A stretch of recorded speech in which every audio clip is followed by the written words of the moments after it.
Miércoles 14 de marzo. El tiempo va rápido. Muy rápido. Hace poquito fuera diciembre y estábamos comiendo unas hallacas escualidísimas, pero era diciembre. Y ayer era el día del amor y la amistad. Del amor. No, no es el 14 de febrero. Pues claro, ayer. Sí, ¿verdad? Un mes fue rapidito. Wow. Sí. Se me olvidó el 14 de febrero. Qué horror, eso es imperdonable. Imperdonable, Sí. Kiko. Yo cumpleaños en estos días. Pero estás a tiempo. ¿Ah? Estás a tiempo. ¿De qué? De recuperar el tiempo No, perdido. Había una caricatura que me encantaba, que era el señor que dice, señor, llega a una librería, señor, ¿tiene tarjetas de esas que dicen para mi único amor? Sí, sí, deme 10. Giovanna de Michel con nosotros, internacionalista, para hablar un poco de algunas cosas que están ocurriendo. Vamos a meternos con la primera. A ver. Tú sabes que aquí, producto de las desviaciones autoritarias del régimen, que todo el mundo dice que es una dictadura, pero a la hora de la verdad le reclaman como si fuera una democracia. Entonces, comenzaron a decir que López Obrador iba a ganar México, Petro en Colombia, y que había un plan. Estaban hasta metidos los rusos con todas estas cosas tecnológicas, invadiendo redes. Eso es verdad, eso sí es verdad. Pero este plan de retorno del comunismo, comenzaron a sacarlo mucho, como que diciendo que había un avance, sobre todo lo de Colombia. Bueno, imagínate tú si Colombia la agarra Maduro. Pero resulta que vino el periodo electoral y ocurrió lo que ha venido ocurriendo en Colombia hace rato, que es que Uribe es el máximo elector. Uribe se paró frente a la propuesta de Santos de paz y dijo no, y le ganó. Solito fue y le ganó. Y Uribe, por el tipo de sociedad que es Colombia, ha ido cogiendo, bueno, el senador más votado de toda esa historia. Sí. Y Petro, que no tiene nada que ver con Maduro porque tiene su propia historia, ya más víctima de muchos episodios de ella, quedó segundo, pero con un lejos bastante distante. Porque la sociedad colombiana, y lo pudimos ver en la campaña, como el candidato de la FARC, el pobre hombre terminó hospitalizado con un infarto, porque donde iba le tiraban huevos y le gritaban asesinos, no sé qué cosa. Y él, que había estado toda la vida cayéndose a plomo en la jungla, no aguantó aquello, el desprecio. Porque la sociedad colombiana tiene en la FARC su propio peligro, no necesita Maduro, tiene la FARC, que fueron 50 años de guerra matando gente para asustarse, ¿no? Pero luego, López Obrador en México, tú sabes que él gana todas las elecciones, pero siempre lo roban. Él debería ser del amor, porque él para cantar fraude está mandado a hacer. Y ya en ¿cuántos periodos? Tres. Se ha quedado en el Zócalo, pegado al Zócalo, pues, prácticamente. Más bien, lo que vemos en Latinoamérica es un retroceso de las fuerzas que llegaron a ser mayoría abrumadora cuando estaba Chávez vivo. Cuando Chávez vivo, El Salvador, Nicaragua, Honduras, Paraguay, Uruguay, Brasil, Argentina, bueno, todo el continente casi. Prácticamente. Sí. Chile. Eran partidarios de las tesis del socialismo del siglo XXI o de la izquierda. Pero todo eso viene para atrás, más bien. Todo. Fíjate a Corea. Corea intentó medio colársele ahí otra vez a Lenín Moreno y le tiraron un referéndum muerto, pues no va para el aire. Ahí lo único que queda es Evo. Pero cuando la gente que... Y Daniel Ortega. Bueno, ese sí es un caso. Pero el de Evo, la gente que va a Bolivia cree que eso es como en Venezuela, que Evo agarra y mete preso a todo el mundo y nada sirve. No, la cosa no es así. Ellos allá son bastante moderados. Porque Bolivia es un país que ha sufrido muchos golpes de Estado. Sí. Ha tenido crisis institucional. Bueno, entonces, este cuadro yo creo que es importante para analizarlo, porque te lo pongo allí, sobre la perspectiva en Venezuela. El gobierno señala que no se firmó el acuerdo de Dominicana porque Santos y Rajoy llamaron a Julio Borges y le dijeron no firme eso. Bueno, esa es una versión, porque sí. Otra versión es que quien lo llamó fue Trump. Que no. Pero lo cierto es que los americanos, su jefe de Estado y su vicepresidente hicieron gira. Por cierto, ¿cómo se llama? Tillerson. Rex Tillerson. Lo acaban de votar. Pero el vicepresidente y Tillerson arrancaron la gira diciendo hay que invadir a Venezuela, un golpe y sanciones económicas. Y después que recorrió Latinoamérica, todo el mundo le dijo, mira, no, eso no, ya pasaron esos tiempos. Y entonces, bueno, están en lo de las sanciones, pero los americanos tienen como política que la elección, no legitimar a Maduro en la elección esta o sea, la abstención. Y hay una polémica, todos los tipos, no todo para que te metas. Todo fíjate, junto. hay una polémica porque ¿cómo es eso que la dirección política de un país se pone en manos de otro? Porque bueno, Maduro dice, es el imperio que lo dirige, pero en el momento en que tú ves que estamos jugando en la geopolítica, pero no como los principales protagonistas, sino como una parte, tú dices, bueno, pero es que no, en ningún país del mundo hay cambio si no es que las fuerzas internas lo producen. No todo eso, pues. A ver, Kiko, mezclaste un montón de cosas. Para que las mezcles tú también. Que todas indudablemente están interconectadas, pero hay que verla cada una en su justa dimensión, ¿no? Empecemos por el tema de América Latina, si regresa a la izquierda, no regresa a la izquierda y tal. Es una gran verdad lo que tú mencionaste, que hubo un momento en que América Latina prácticamente estaba más inclinada hacia la izquierda. Pero ahí hay que hacer una acotación importante, y es que en ese momento no se podía hablar de una izquierda, porque había como un degradé, por decirlo de alguna manera. Había como diversos grados de izquierda, ¿ok? Tan es así que había una empatía ideológica entre muchos jefes de Estado, tú los mencionaste casi todo, Argentina, Uruguay, Paraguay, Chile, Brasil y los de Centroamérica y tal, con el presidente Hugo Chávez en su momento, pero dentro de su país, digamos que la orientación y sobre todo la implementación de las políticas económicas no marchaban, digamos, como que al unísono. No había una sola dirección. Por eso vemos que ese discurso, ese modelo, ese mirar hacia la izquierda tuvo un rotundo fracaso en Venezuela, más no así en los otros países.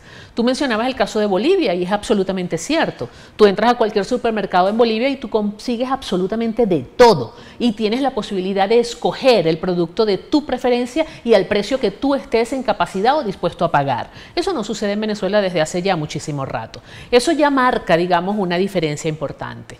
Ahora, ¿qué pasaba en aquel momento? Bueno, mira, en aquel momento cuando llega Hugo Chávez a Miraflores en el año 1999, luego de haber ganado las elecciones del 98, se encuentra con un sistema internacional que estaba muy tambaleante, porque la presidencia de los Estados Unidos había cometido gravísimos errores en la forma unilateral como había conducido o había tratado de conducir. Estamos hablando de Bush. Estamos hablando de Bush. Los asuntos más importantes digamos, del mundo entero, ¿no? De América Latina. Se produce el ataque, digamos, de las Torres Gemelas en el año 2001 y Estados Unidos logra, a raíz de ese ataque, consolidarse prácticamente como la única y gran potencia a nivel mundial y se da, digamos, el privilegio de dividir el mundo en dos. Los que están con el terrorismo y los que están contra el terrorismo. Esa polarización que nació en ese momento en los Estados Unidos le sirvió muchísimo al presidente Hugo Chávez, que estaba prácticamente estrenándose en el poder, tenía escasamente 2 años en el poder, porque le permite montarse en esa ola de polarización ideológica. Claro, con el discurso antiimperialista. Es correcto. Y ese discurso antiimperialista le abrió el paso a los otros gobiernos de izquierda en América Latina. De alguna manera. Sobre todo después del 11 de abril, cuando Chávez resiste el golpe.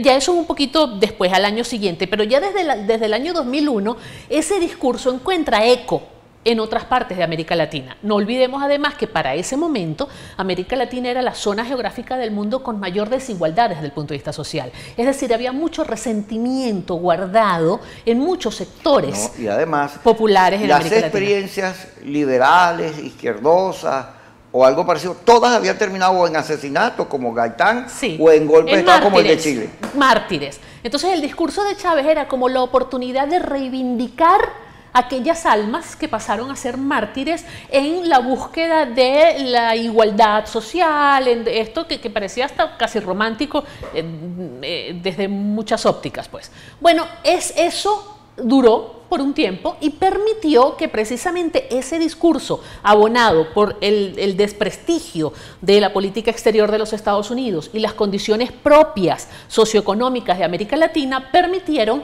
que esa izquierda se fuera posesionando en varios países de nuestra región. Resulta que el tiempo pasa, Sale Bush de los Estados Unidos, llega el señor Barack Obama, llega con un discurso... Quédate con Barack Obama. Ajá. Vamos a ir al corte y cuando regresemos, vamos a negro, no porque estemos hablando de Barack Obama, sino porque después hablamos de él.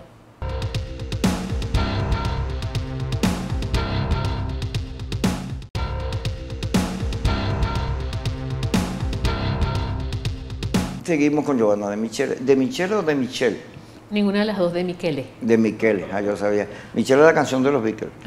Mira, ¿cómo influye este cuadro internacional que ahora es hostil a Maduro en toda esta situación que estamos viviendo con las elecciones, la deslegitimación del régimen, las medidas que anuncia Estados Unidos, el embargo petrolero y el gobierno en este contexto en el cual el antiimperialismo pareciera ser la única salida que tiene Maduro? El discurso del antiimperialismo. Claro, sí, porque es la que le abriría posibilidades de ingresos una vez que las sanciones le impidan desde vender petróleo hasta negociar. Yo no sé cómo le daría posibilidad de ingreso el discurso del antiimperialismo, porque yo creo que el gravísimo error que se cometió... Bueno, los rusos están moviendo el dinero de Maduro. Hasta cierto punto, Kiko, porque Rusia también tiene sus propios problemas económicos. Rusia no está en una situación de bonanza como para financiar a Venezuela como en algún momento lo hizo la Unión Soviética. Rusia no está financiando a Venezuela. Por eso te Esto digo. le dan petróleo y le dan los dólares y todo, muévelo, métete en los bancos árabes y dame mi plata. Por eso te digo, o sea, lo que estamos haciendo desde Venezuela es un gran endeudamiento a futuro a cambio de que nos garanticen cierto apoyo que nos ayude a mantenernos aquí, a la gente, es lo que piensa la gente en el gobierno, ¿ok? Vamos a darles el petróleo a futuro y tal y cual, y ahí nos mantenemos, y mientras tanto ellos nos siguen subsidiando, nos siguen manteniendo, pero Rusia no está en la capacidad de mantener a Venezuela como en algún momento mantuvo a Cuba. Ese es un tema interesante que daría como para otro programa completo, porque es mucha la gente que compara la situación venezolana con la situación de Cuba. Nada que ver. Si bien hay algunas similitudes, los escenarios son completamente distintos. Los tiempos son diferentes, estamos en el siglo XXI, el caso de Cuba se dio en la mitad del siglo XX, Venezuela tiene una posición geográfica y un posicionamiento geopolítico completamente diferente al de Cuba, Rusia está en una condición sumamente distinta a la que tuvo la Unión Soviética en aquel momento, los mismos intereses de los Estados Unidos en este momento son diferentes a los que tuvo en la mitad del siglo XX, es decir, hay todo un contexto a nivel internacional y geopolítico que es completamente distinto. ¿En qué se parece? En que hay una destrucción total del aparato productivo a nivel interno, igual como se dio en Cuba. En Cuba lo justificaron con el tema del embargo de los Estados Unidos desde el principio de la década de los 60, en Venezuela tratan de justificarlo con las sanciones impuestas por los Estados Unidos, cosa que guerra económica. No aguanta ningún análisis, la fulana guerra económica. Es un gobierno que se vende a sí mismo como un gobierno poderoso de un país potencia, pero que no es capaz de ganarle la guerra a nadie. Le hacen la guerra en la electricidad, le hacen la guerra en el mercado petrolero, le hacen la guerra en el suministro de agua potable, le hacen la guerra en la política monetaria, le hacen la guerra, y todas las guerras el gobierno las pierde, pues lamentablemente, todo se lo ganan los adversarios. Entonces, yo creo que ese es el principal error que cometió Venezuela. Venezuela dejó de ser un modelo de exportación y de alguna manera eso afectó no solamente la popularidad a nivel interno, sino también el peso del modelo a nivel regional. Y entonces vemos cómo muchos otros países que anteriormente eran aliados ideológicos del gobierno venezolano cambiaron de rumbo. Entonces vemos cómo Argentina se pasó para la acera del frente, vemos cómo Brasil se pasó para la acera del frente, vemos cómo en Chile vuelve a ganar el señor Sebastián Piñera, en fin, vemos cómo en México le costó tanto a López Obrador, quizás ahora por los errores de Peña Nieto López Obrador pueda tener un poco más de opción, pero si la tiene no es porque estén inspirados en lo que está sucediendo en Venezuela, sino por los errores que cometió el señor Peña Nieto. Venezuela se convirtió en lo que nadie quiere ser en el mundo entero, no solamente en América Latina. En el mundo. En el mundo entero. El tema de España. Del fracaso. Total.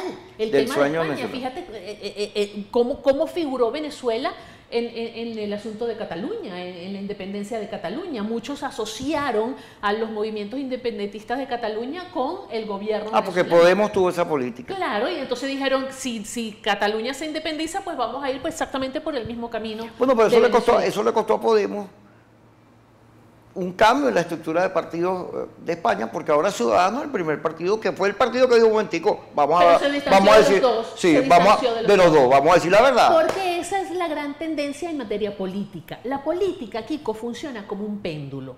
Tú agarras un péndulo y ¿qué va a hacer el péndulo? El movimiento natural del péndulo, cuando tú lo sueltas, es ir de un extremo al otro. Pero su tendencia natural es buscar siempre el centro. La única manera de que el péndulo se mantenga en uno de los extremos es que haya alguna fuerza externa sosteniéndolo. Pero esa fuerza externa no puede ser eterna, porque se cansa.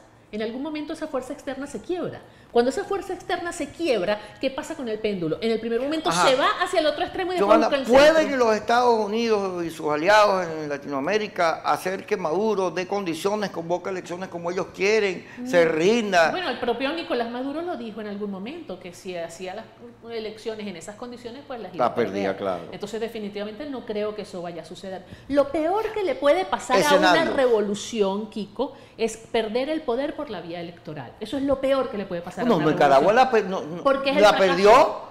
Nicaragua perdió Daniel Ortega con la señora Chamorro y después la recuperó y ahí está. La recuperó, así es, y ahí están. Y aparentemente se van a quedar por un rato largo, ¿ok? Pero que la izquierda que llegó a Nicaragua entendió que no podían definitivamente gobernar y mantenerse en el poder peleando completamente con la empresa privada. Y Daniel Ortega tuvo el suficiente criterio como para dejarle espacio a la empresa privada. Tiene un discurso completamente de izquierda, pero respeta a la empresa privada. Y esa es la gran diferencia que hay en Nicaragua con Venezuela. Eso no pasó en Nicaragua. Acuérdate que Daniel Ortega pierde con la Chamorro. La señora Chamorro gana, y después viene como Alemán, no me acuerdo cómo es el sucesor Alemán, que entra en una crisis con la oposición, divide la oposición, la acusación de corrupción, y la atomiza. La atomiza y la destruye y le da pie a que vuelva. Al Partido Sandinista que en la derrota aprendió a corregir errores. Así es. Se quitó de encima el rojo, se puso moderado. Así es. Fíjate que es triste cuando se llega al poder no por las capacidades propias, sino por la debilidad del adversario. Y eso es de alguna manera lo que pasó en Nicaragua. Y lo que pasó en Venezuela. Y eso es lo que puede pasar en Venezuela. ¿Cómo un gobierno tan malo, el peor gobierno de la historia de la humanidad, en un país petrolero, te gana elecciones, te tiene a la oposición dividida? Bueno, luce más sólido de lo que luce la oposición en opciones de triunfo. Bueno, yo también, ahí yo haría un inciso, ¿no? Que es el que tiene que ver con la transparencia de esos procesos electorales. Yo tengo grandísimas dudas, la verdad. Por ejemplo, si vamos a ver los últimos procesos electorales que ha habido en Venezuela, las elecciones de gobernadores y alcaldes. Pero de eso, vamos a verla. ¿Tú crees que eso fue trampa nada más? Nada más. O sea que sí hubo trampa. Pero no es que trampa hay. Pero ve acá. Esto es como lo de la ANC. La ANC es fraudulenta. Kiko, pero es que todo es fraudulento aquí. Es que Venezuela está viviendo una transición, tiene 2 décadas en transición. Y eso es algo que los venezolanos no, y un solo gobierno. Todas las instituciones de Venezuela responden a Miraflores. Y todas estamos en transición desde hace 2 décadas. Cuando llega Chávez en el 99, ¿qué es lo primero que hace? Cambia la Constitución.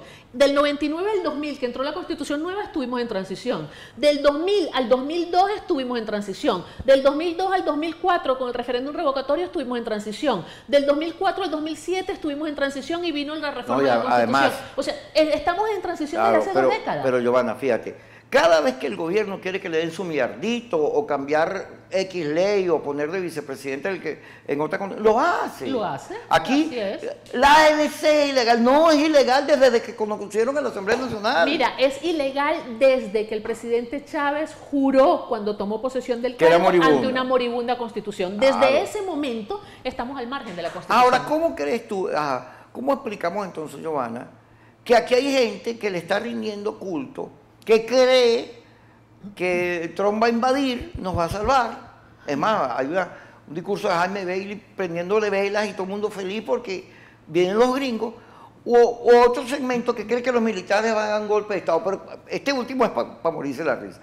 Agarran a Rodríguez Torres, que sí, es un conspirador, detienen 5 comandantes, había algo allí, para no meternos en Honduras, ¿no? Entonces, en vez de decir, cónchale, me fregaron el golpe que iba a tocar Maduro, bien hecho que ganaron los rectores, le están dando de su propia medicina. Que así no vamos a ganar nunca. Sí, una gente que quiere un golpe y agarran a los golpistas y lo que hace es echarle paja a los golpistas en vez del gobierno, ¿Qué va a ganar? Nunca va a ganar nada. Claro, es que tú tienes que, para poder digerir estos asuntos políticos, tú tienes que dejar a un lado la pasión y darle el predominio y el protagonismo total a la razón. Y eso no pasa en Venezuela. ¿Por qué? Porque los somos venezolanos, los venezolanos somos así. Y los chinos son chinos, los alemanes son alemanes. Pero nosotros nos dejamos llevar por la pasión en todo, Kiko. Sí. Sí, así somos. Ajá, tú eres así que cuando te enamoras. Yo soy así, tú eres así, él es así, todos somos así. Bueno, yo he madurado. Pero a mí me da miedo decir madurado porque la gente cree que uno... Eso te iba a decir, yo he aprendido, yo no digo que he madurado. Uno dice madurado, ¡ah, ya está con Maduro, lo confesó! No, es verdad, hay que sacar un poco la pasión del tema político y hay que dejar la razón. Y hay que aprender varias cosas, Kiko. A ver, es necesario que haya justicia, pero no podemos confundir justicia con venganza, son cosas diferentes. Además hay otra cosa importante, perdón, y es que así como tú dices que tú has aprendido, yo digo que yo he aprendido, bueno, la gente que estuvo en el gobierno también pudo haber aprendido. Claro. ¿Entiendes? No, y si hay algo que no es estático, es la política. Claro. En la política la gente aprende de sus propios errores. A mí me asombra que aquí hay una gente que hace unos análisis diciendo que el gobierno está caído, que Henry Falcón es la transición, que ellos lo que están viendo es por dónde se van, y eso es mentira. Aquí el gobierno no está negociando ninguna transición ni su salida del poder. El gobierno cree que ganó. Maduro cree que le ganó a la oposición, la dividió, la partió y que va a gobernar 6 años más. Y hay gente que vende otra cosa. Eso lo vamos a hablar cuando regresemos. Vámonos para el corte.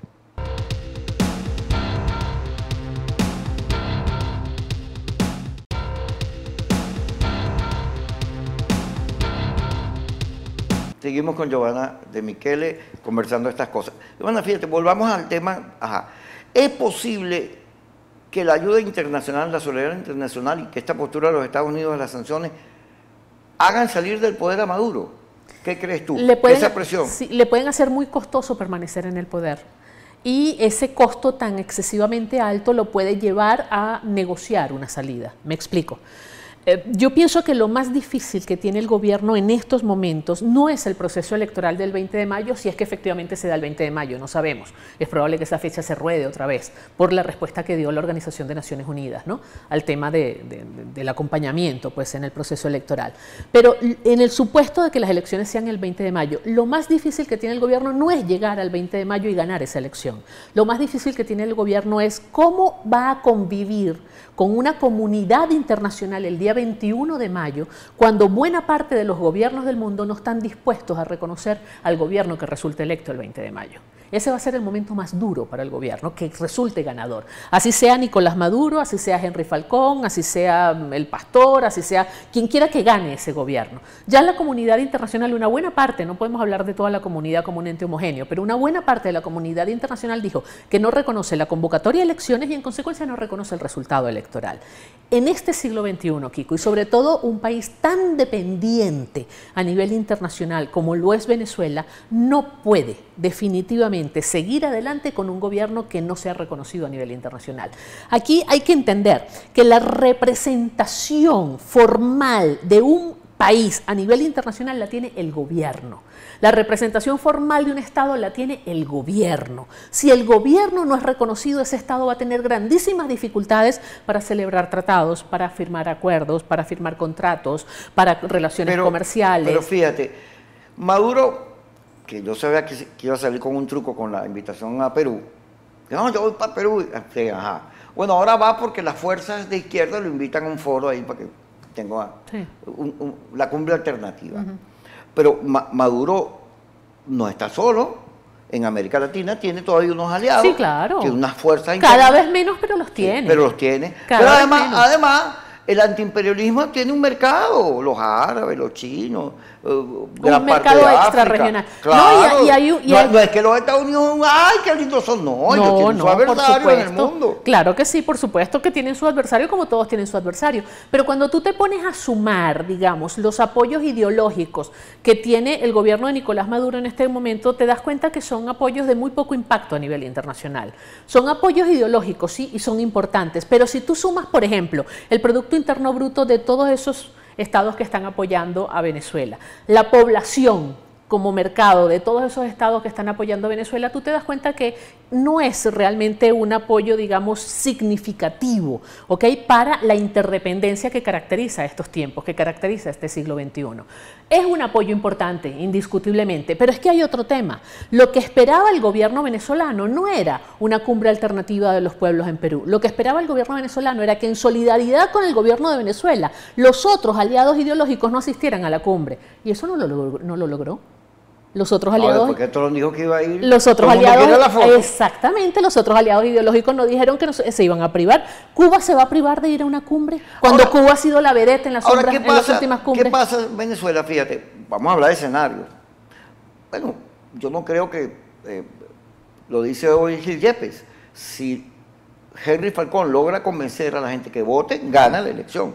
Pero la abstención en los sectores clásico de los bolsos es muy fuerte. Es que el problema aquí, te vuelvo y te repito, Kiko, el problema de cara al mundo, de cara a la comunidad internacional, no es quién gane o quién pierda la elección. Pero, el problema es el reconocimiento que vaya a tener ese gobierno a nivel internacional. Que gana Henry Falcón y no lo van a reconocer. Probablemente no lo reconozcan, Kiko, porque ya lo han adelantado. Te apuesto lo que sea. No sé si eso va a ocurrir porque eso no es así. No sabemos. Porque todas las medidas son contra Maduro, no son contra Henry Falcón, ni contra el cambio. Pero es que lo que se está cuestionando no es el programa de gobierno de Henry Falcón. Lo que se está cuestionando es la legitimidad del proceso electoral. Son dos cosas diferentes. Pero la comunidad internacional puede ser solidaria con Venezuela, que pedía para las conversaciones de República Dominicana presión para que se dieran las condiciones electorales. No se dieron. Pero la comunidad, ¿cómo que no se dieron? Vamos a ver eso.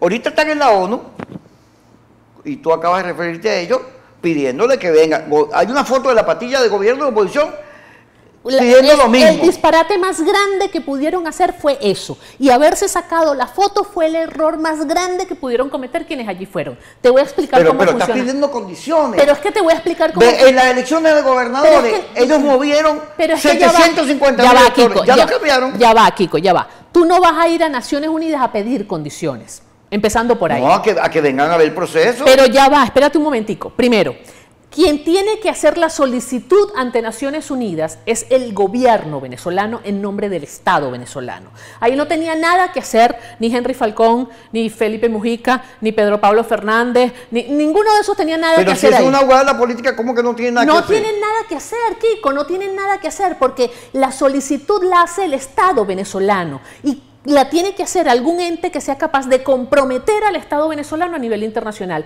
Henry Falcón no es capaz de comprometer al Estado venezolano a nivel internacional. Pero es la política, él está pidiendo condiciones como parte de un acuerdo con el gobierno. Pero es que eso no funciona así. Las Naciones Unidas es una organización de Estados, pero él no de está, gobiernos. yo no creo que él está jugando para que las Naciones Unidas y la institucional lo reconozca como el presidente, porque no es. Él está jugando la política. Pero es que está jugando mal. Está jugando mal, él no tenía absolutamente nada que ir a hacer allá, en primer lugar. En segundo lugar, no lo recibió el secretario general, no estaba previsto que lo recibiera el secretario general, nunca le respondió. Claro, pues tiene su formalidad y su... En tercer lugar, los recibieron en el Departamento de Asuntos Políticos de la Organización de Naciones Unidas. Ni siquiera sé si lo recibió el jefe del departamento, el director de ese departamento. Está bien, porque ahí es donde se canalizan las solicitudes de asistencia en procesos electorales. En cuarto lugar, las Naciones Unidas funciona con directrices muy claras. ¿Eso qué quiere decir? Que si un Estado le va a pedir algún tipo de asistencia para un proceso electoral, ese Estado se tiene que ceñir a las condiciones que tiene la Organización de Naciones Unidas.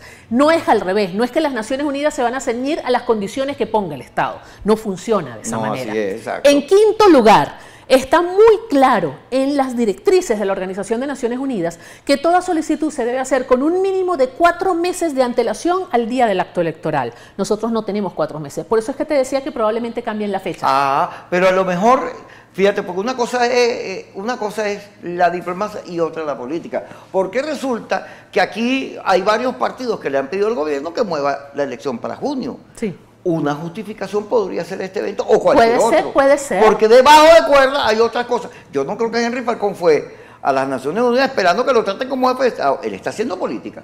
Está haciendo política. Él está haciendo su show como lo está haciendo quienes Pero, adversan que él vaya para allá. como candidato político, él lo que tenía que hacer era comenzar de una vez a recorrer las calles de Venezuela, no eso está irse muy para bien. Nueva York. Eso está muy bien porque él tiene un debate, fíjate, él tiene que convencer al sector oposición que vote. Pero el sector oposición, no, yo no quiero porque yo me quiero ir del país, este país no sirve. La oposición está derrotada anímicamente. Gran parte de sus componentes cuestiona la MUD. Desesperanzada. No creen nada, no quiere marchar, no creen. Porque siente que el país no tiene opciones, porque siente que Maduro se va a quedar ahí. Sí, sencillamente eternamente. por eso. Entonces, en ese juego él tiene que convencer a un segmento para que no le pase lo que le pasó en Lara. Tiene que convencer a un segmento que vote por él, porque si no, no tiene ningún chance. ¿Y cómo los va a convencer yendo para Nueva York? Eso es parte del juego, porque ¿qué es lo que está pidiendo? Tus condiciones. Resulta que el gobierno ha dado mejores condiciones ahorita ya que las que teníamos en gobernación de alcalde. Inclusive hay gente que las compara con las de la Asamblea Nacional. Pero no entiendo cuál es el punto, no entiendo qué tiene que ver eso con el hecho de que el candidato Falcón haya ido hasta las Naciones Unidas. Porque Henry Falcón está diciendo, si no me das las condiciones, yo no voy. Y está haciendo lo suyo. Pero iba a pedir las condiciones de Naciones Unidas, no lo entiendo.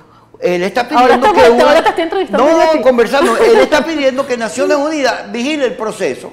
Que haya vigilancia internacional. Pero es lo que te estoy diciendo, él no tiene facultad para pedir. Pero está bien, pero el CNE seguramente dirá, ok, las Naciones Unidas no pueden venir porque hay una fecha, hay una cosa y hay un calendario. Pero invitarán a Raimundo y todo el mundo para que esa exigencia se cumpla. Porque el gobierno sabe que él puede dar todas las condiciones del mundo y eso no va a influir en el resultado porque hay un sector de la oposición que no va a votar. Entonces, ese es el juego, es como desbloquear eso. Bueno, yo no me queda muy claro cuál es tu planteamiento. Yo analizando el juego de él. Claro. Pero de todos modos te digo, por ejemplo, adelantar las elecciones, que fue lo que hizo el gobierno en Venezuela, es una jugada muy válida y ha sucedido en muchos otros países del mundo. Normalmente se adelantan las elecciones cuando hay una gran crisis y el gobierno en ejercicio entiende que él es parte de la crisis, porque si no, él no adelanta las elecciones. Si el gobierno en ejercicio siente que lo está haciendo bien y que tiene apoyo popular, no tiene necesidad de adelantar elecciones. En el caso de Venezuela se adelantan las elecciones, pero el gobierno no reconoce que él es parte de la crisis. Ya ahí hay una distorsión absoluta y total. Loco, la peor crisis inflacionaria pero el gobierno, del mundo. Pero el gobierno no lo admite. El gobierno asume que es parte de una guerra económica, que es una víctima. Yo sostengo que hay que ganar el gobierno. Pero es que hay otro tema, Kiko. Aquí no se le ha dicho a los venezolanos cuándo termina este gobierno y cuándo empieza el otro, que resulta electo el 20 de mayo o el 10 de junio o el 3 de agosto. Aquí nadie ha dicho cuándo empieza. Nadie lo sabe. Porque la constituyente, cuando ellos deciden. Pero eso es algo que la comunidad internacional también está evaluando. No hay reglas claras de juego. O sea, el tema electoral no es solamente, yo tengo las máquinas, es el sistema más fiel del mundo, es la tecnología más avanzada, es perfecto, venga todo el mundo, vea el proceso electoral. No, eso tiene que ver con un antes del acto de votación, que es la campaña y todo la forma como se desarrolla, el momento de votación en sí mismo y un después de la votación, que es cuando viene el reconocimiento del resultado y la aplicación efectiva fíjate, de ese resultado. Giovanna, eso no está claro. Pero Giovanna, fíjate, el gobierno sabe que el tema es político, es de la política, que todas esas variables sobre la ONU, los mecanismos de la diplomacia, a él le interesa la política. El gobierno sabe y entiende clarito que él en condiciones normales perdería la elección, pero claro. Lo estás diciendo. Entonces él está jugando la política. Estás reconociendo que el gobierno está jugando con condiciones anormales. Claro, pero la condición más importante para el gobierno es que la oposición, como oposición, no le es competitiva, porque está partida, perdió la mayoría, porque la oposición clásica, la clase media con sus aliados sociales, con sus partidos, bueno, 4 millones de venezolanos se fueron ahí, se le fue un pedazo grandote. Tú sabes que lo que pasa es que yo también creo, Kiko, que aquí hay un elemento que se ha subestimado mucho. Aquí todavía se piensa que la Venezuela opositora marcha detrás del liderazgo de los partidos políticos, y no es así. Eso es lo peor. No funciona así. Pero hoy en día el tema de los partidos no funciona de esa manera. Hoy en día es la sociedad la que lleva a los partidos, no los partidos los que llevan a la sociedad. Graso error. Y eso aquí en Venezuela no se ha entendido. Pero es un error. Claro que es un error. Un error bestial. Claro que es un error. Entonces los partidos políticos quieren marcar pautas y la sociedad no se siente identificada con esas pautas. Porque además los partidos no dicen la verdad, los partidos le dicen a la gente lo que quiere oír. Entonces lo más grave del asunto es que en este momento el 80% de los venezolanos está adversando al gobierno, pero no se siente representada por la oposición. Eso es lo más grave. Ese es el drama de la política y a la cual el gobierno está jugando. Así es. Gracias, Joana, por estar con nosotros y gracias a todos ustedes.